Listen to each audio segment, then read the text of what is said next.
मैं आज हॉस्पिटल गया, वहाँ मुझे कुछ काम भी था और अब्बू के दोस्त डॉक्टर अंकल से मिलना भी था। हॉस्पिटल के हॉल में एक बूढ़ा आदमी बैठा हुआ था।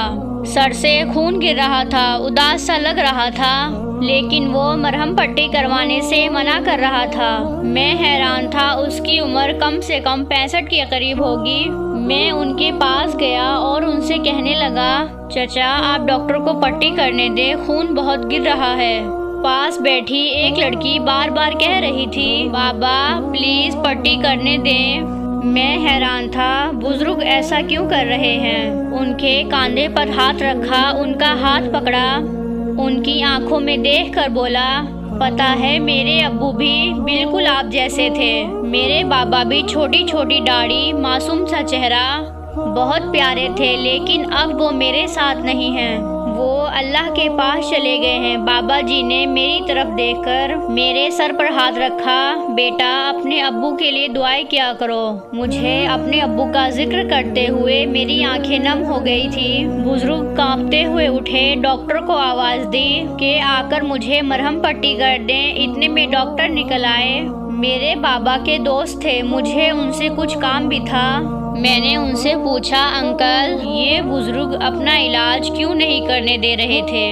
डॉक्टर अंकल ने एक लंबी सांस ली और फिर कहने लगे, बेटा एक दिन मैं यहाँ इसी कुर्सी पर बैठा हुआ था, मरीज को चेक कर रहा था। इतने में एक खूबसूरत सा शख्स आया। हॉस्पिटल में आते ही चिल्लाने लगा, डॉक्टर साहब कहाँ हैं आप, मेरा बेटा मेरा बेटा। मैं जल्दी से कमरे से बाहर आया। उस शख्स ने एक बच्चे को अपनी गोद में उठाया हुआ था। वो बच्चा बेहोश था। मैं समझ गया कोई इमरजेंसी केस है। उस शख्स ने बच्चे को मेरे सामने किया, डॉक्टर साहब मेरे बेटे को देखो क्या हुआ इसे। देखो मेरा बेटा बात नहीं कर रहा, आंखें भी नहीं खोल रहा। मैंने बच्चे को लिटाया। पूछने पर पता चला कि बच्चे को करंट लगा है।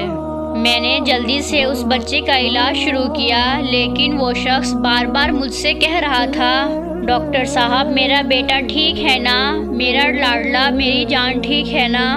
मैंने गुस्से में बोला, भाई साहब बाहर जाकर बैठ जाएं, मुझे तंग ना करें, मैं देख रहा हूँ, जो भी मुमकिन हुआ मैं करूँगा। वो शख्स चुपचाप कमरे से बाहर चला गया। कुरान पाक की आयत पढ़ने लगा। बच्चा अल्लाह के करम से आधे घंटे के बाद होश में आ गया। लेकिन बेटा जानते हो, मैंने अजीब मोहब्बत देखी। मैंने जब उस शख्स की तरफ गौर से देखा, उसके दोनों हाथ बुरी तरह जल चुके थे और कुछ जख्म गहरे भी हो चुके थे। मैंने उस शख्स की तरफ देखकर बोला, भाई साहब आपको क्या हुआ। वो शख्स मेरी बात को नज़रअंदाज करते हुए, डॉक्टर साहब अल्लाह आपको बहुत खुशियाँ दे, मेरी तो जान ही निकाल दी इसने। वो शख्स कभी अपने बच्चे का मुंह चूमता तो कभी माथा चूमने लगता, फिर अचानक मेरे कदमों को चूमने लगा। डॉक्टर साहब आपने मेरे बच्चे की जान बचा ली। मैंने फिर दोबारा पूछा, आपको क्या हुआ है, आपके हाथ में भी इतने गहरे जख्म हैं, आप भी अपनी मरहम पट्टी करवा लें। वो शख्स मुस्कुराकर बोला, डॉक्टर साहब मेरे बेटे को करंट लगा था, मेरा बेटा चिल्ला रहा था, मुझे कुछ न सूझी, मैंने मीटर से तारें खींच दी, लेकिन मुझे भी करंट लग गया। बिजली ने मेरे हाथों को पकड़ लिया। वो तो अल्लाह का शुक्र था, मोहल्ले वालों ने आकर बचा लिया। मेरी आंखों से आंसू बहने लगे। उस शख्स के हाथ बुरी तरह जले हुए थे, पाँव में चप्पल भी नहीं पहना हुआ था। बेटे को नंगे पाँव उठाकर भाग कर आ गया था। जानते हो बेटा, उसके पाँव से भी खून बह रहा था।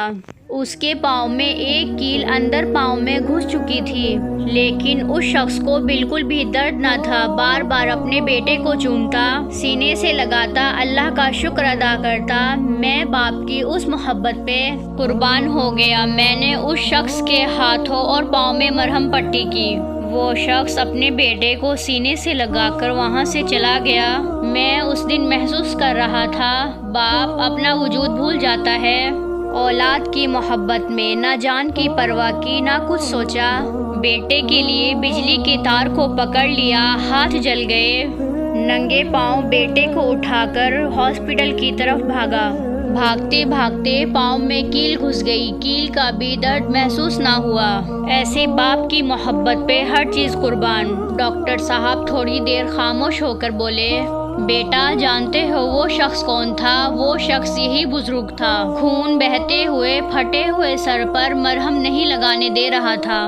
फिर डॉक्टर साहब की आंखें नम हो गई और वो आहिस्ता से बोले, बेटा पता है आज उस बुजुर्ग को चोट कैसे लगी? इसको उसी बेटे ने बड़ी बेरहमी से मारा है, धक्के देकर घर से निकाला है। और जो ये लड़की है ना, उस बुजुर्ग की बेटी है। ये बात सुनकर मेरा जिस्म कांपने लगा, मेरा कलेजा फट गया। दिल चाहा उस बुजुर्ग को सीने से लगा लूं। बेटा इतना बदबख्त कैसे हो गया? मैं बुजुर्ग के पास गया, बाबा जी बेटा क्यों मारता है? बुजुर्ग रोने लगे। मैंने फिर पूछा तो वो बच्चों की तरह सिसकियां लेकर रोने लगे। मैंने उन्हें अपने सीने से लगाया तो वो काफ़ी देर तक रोते रहे। फिर मेरी तरफ देखकर बोले, मेरा बेटा कहता है मेरी बीवी को तुम अच्छे नहीं लगते। मेरा बेटा मुझे घर नहीं रखना चाहता। मैंने उनके साथ उनके घर चलने को कहा। पहले तो उन्होंने मना कर दिया, फिर मेरे इतना कहने पर वो मान गए। मरहम पट्टी करने के बाद मैंने बुजुर्ग का हाथ थामा, बाबा जी के साथ उनके घर गया। हम जैसे ही घर के अंदर गए, उनका बेटा बीवी के साथ बैठा पिज़्ज़ा खा रहा था। बेटा अपने बाप को गुस्से से देखकर बोला, तू फिर आ गया? और अपने बाप को गंदी गंदी गालियां देने लगा। मेरे लाख मना करने पर भी वो न रुका। मैंने मजबूरन उनके बेटे का गिरेबान पकड़ा, मुंह पे थप्पड़ मारा। वो चिल्लाने लगा। मैंने चुप रहने का कहा।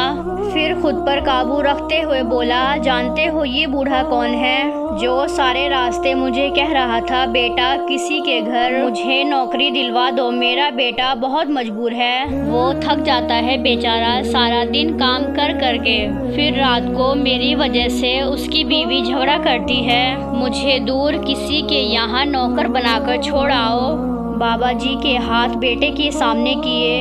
अल्लाह के बंदे, वो अभी तक जख्मों के निशान उनके हाथ में है जो तुम्हारे लिए मौत से लड़ पड़ा था। तुमको पालते पालते अपना वजूद भूल गया था। तेरी माँ के मरने के बाद दूसरी शादी नहीं की, तुम्हारे लिए जीता रहा।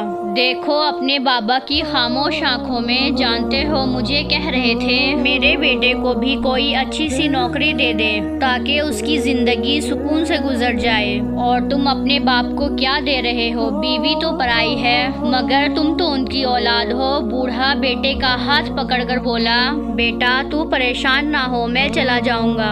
बेटा सर झुकाए रोने लगा, शायद गैरत जाग गई थी। मैंने कहा, आज से ये मेरे बाबा हैं और मेरे साथ रहेंगे। मैंने बाबा जी का हाथ पकड़ा और वहाँ से जाने लगा। बेटा अपनी जगह से उठा और बाप के कदमों में गिरकर माफ़ी मांगने लगा। बाप ने बेटे को उठाया और सीने से लगाया। बेटा कहने लगा, बाबा बस एक बार माफ़ कर दे मुझे, आप हमें छोड़कर मत जाएं, मैं वादा करता हूँ अब आपको शिकायत का मौका नहीं दूंगा। फिर मुझसे भी माफ़ी मांगने लगा। मैंने बाबा जी को गले लगाया और खामोशी से वहाँ से चला गया।